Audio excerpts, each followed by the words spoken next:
स्वयं अनुभव करिए। हमें प्रचार की आवश्यकता नहीं है, अनुभव कराने की आवश्यकता है। ये दरबार अनुभव कराने वाला दरबार है, जो लोगों को अनुभव कराता है, एक्सपीरियंस कराता है दरबार। तो एक्सपीरियंस करने के बाद कुछ कहने की आवश्यकता नहीं पड़ती। अभी यहाँ बातें ज़्यादा हैं, प्रवचन ज़्यादा है, सुबह शाम प्रवचन, सुबह शाम उब गया है आदमी सुबह। आपकी बातों को भी बड़ा घुमा फिरा करके आप मानते हैं मीडिया ट्विस्ट करके दिखाता है? अच्छा लगता है उनको।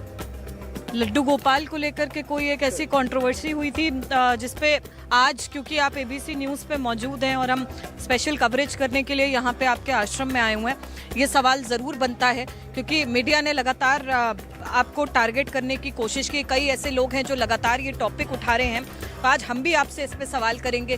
क्या कोई नाराज़गी है लड्डू गोपाल से? जो आपने का वीडियो वायरल हुआ वो क्या एक तरह से दिखाया गया, उसकी एक दूसरा भी एंगल था जिस पे आप चर्चा करना चाहते हैं? वो बताइए। वो वीडियो 6 मिनट का है जिसको बार बार लोग प्रचारित कर रहे हैं। उसमें से 1.5 मिनट का वीडियो काट के वो दिखा रहे हैं, जिसमें मैंने कहा कि इनको जाके गंगा जी फेंक दो। क्यों कहा है? वो पीछे बाकी के 4.5 मिनट में है। उस पर लॉजिक है। हमारे शास्त्र कहते हैं, हमारे शंकराचार्य जी कहते हैं कि बिना प्राण प्रतिष्ठा की हुई मूर्ति की पूजा नहीं करनी है, अन्यथा उसमें निगेटिव एनर्जी रहती हैं और फिर आप उनसे एकाकार हो जाते हो, भाव के साथ वो जुड़ जाती हैं, आपको तंग होना पड़ता है, रोग कष्ट बनते हैं, तो नहीं करना है। इसीलिए आप राम मंदिर बन रहा है। क्यों हो रही प्राण प्रतिष्ठा? भाई इतना हो गया, बगैर प्राण प्रतिष्ठा के चालू हो जाए पूजा? नहीं कर सकते, 22 तारीख है। हाँ, तो प्राण प्रतिष्ठा तो हो रही है ना। तो प्राण प्रतिष्ठा इसलिए हो रही कि आवश्यक है। हमारा शास्त्र कह रहा है, हमारे धर्मगुरु कह रहे हैं, हमारे ऋषि मुनि कह रहे हैं। अब अगर हम बिना पूजा की हुई मूर्ति लिए घूम रहे हैं, उसकी पूजा कर रहे हैं, उससे कष्ट आ रहे हैं, तो अब दरबार के भक्त हैं, दरबार के शिष्य, उनको हम मना न करें? शास्त्रोक्त बात है, हम उनको मना करेंगे? क्योंकि मूर्ति तो मूर्ति, आपने छील दिया पत्थर को, तो वो भगवान थोड़े ना हो गए, वो तो पत्थर ही है। तो आपको लगा कि क्या लोगों की भावनाओं को आपने ठेस, वो किसी और अंदाज में कहा जा सकता था, मगर वो मैसेज अलग तरह से डिस्टॉर्ट होके लोगों में सुनेंगे नहीं। वो उससे कम में अगर हृदय में बैठा है कि भगवान है अभी भी हाथ में, तो वो पूजा करे ना करे, हृदय में बना हुआ है अगर, तो वो भी कष्ट आएगा। स्मृति है वो, स्मृति तब नष्ट होगी जब आप उसको बिल्कुल निकाल देंगे दिल से। यस, आप मानते हैं कि आप थोड़ा खरा बोलते हैं? हाँ, गंदा बोल देते कभी कभी हमें। नहीं, गंदा तो नहीं, मगर आपको लगता है कि आप थोड़ा ऐसे लोगों को बुरा लग जाता है? नहीं, बुरा नहीं लगता उनको, उनको प्रसिद्ध होना है। हाँ, बुरा नहीं लगता उनको, क्योंकि वो खुद ही नहीं पूजा कर रहे हो, खुद ही नहीं जानते हो। बुरा उसको लगे जो जानता हो।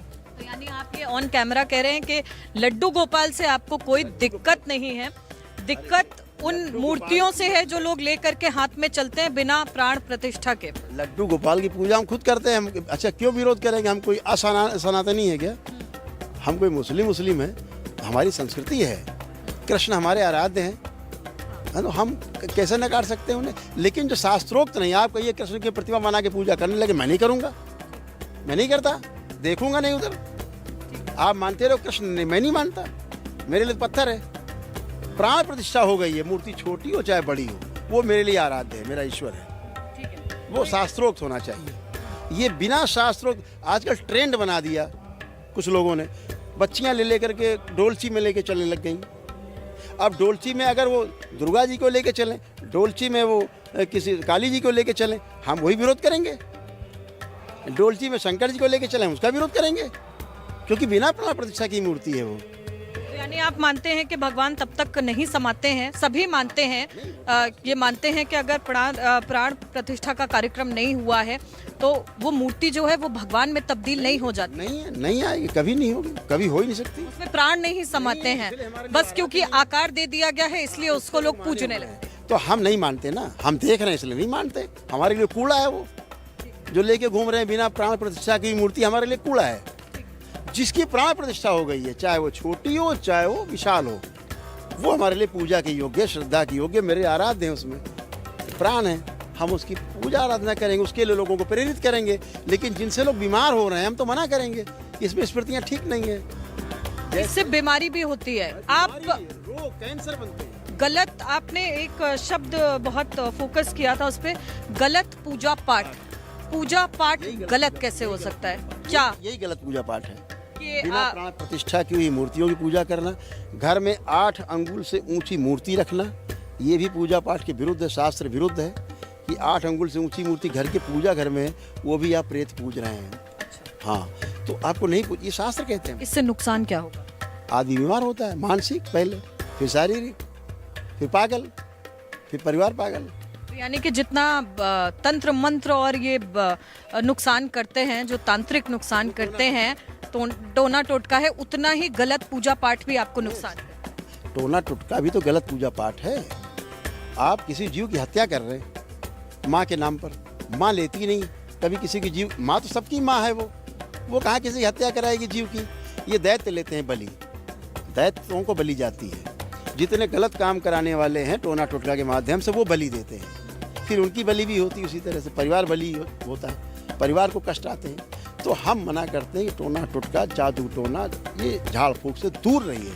ये चीज़ें आपको बर्बाद करती हैं। आप अपने ईश्वर पर भरोसा रखिए, अपने गुरुओं पर भरोसा करिए, अपने साधु संत जो हमारे गुरु उन पर भरोसा करिए, अपने देवी देवताओं पर भरोसा करिए, उन पर आइए, उनकी पूजा करिए। आप यहाँ आते क्यों ठीक हो जाते हैं एक दिन में? क्योंकि सही की पूजा करते हैं, तभी तो एक दिन में ठीक होते हैं। गलत की पूजा कर करके 40 साल से परेशान है लोग, यहाँ आके 40 मिनट ठीक हो जाते हैं। सही। कलावा जो लोग पहनते हैं, आप उनके लिए भी कहते हैं कि कलावा नहीं पहनना चाहिए, या ये भी एक गलत पूजा पाठ का कोई तौर तरीका है? आप बताइए कैसे। मैं बताता हूँ गलत है आपको। देखो, हम बताए ना, हम वैज्ञानिक तरीके से आपसे बात करते हैं। हम हाँ, साइंस का लॉजिक दीजिए। लॉजिक है कि हमने सब मान लिया, अब इसको लटकाए घूम रहे हैं। हम तो देखते हैं लोग 10-10, 12-12 पहने रहते हैं। अच्छा चलिए, आज आपने पहन लिया, अभी हाथ धोएंगी, अभी साबुन पानी नहीं जाएगा, गंदगी धोई, कहाँ गया? अशुद्ध हो गया। अशुद्ध हो गया। अब खाना खाने जाएंगे, फिर हाथ धोएंगे, फिर वो आएगा हाथों में ही, फिर उसी गंदगी से फिर आप खाना खाएंगे। मतलब आप हाइजीन पॉइंट ऑफ व्यू से कह रहे हैं कि कलावा जो है वो गलत है। पहना मैंने जनेऊ, पहना नहीं पहना मैंने, है जनेऊ, देखिए जनेऊ। तो आप बकायदा इसको जिस तरह से पहनने का तरीका है वो आप वो नहीं धारण कराया था, अपना जनेऊ उतार के मुझे धारण कराया, तब उन्होंने अपना दत्तक पुत्र माना था, तब से पड़ा हुआ। यानी जितने सात्विक काम हैं, जितने तौर तरीके हैं पूजा पाठ के, वो आप सब करते हैं, मगर लोग आपको गलत तरह से प्रेजेंट करते हैं, क्योंकि शायद उनके पास साइंस के लॉजिक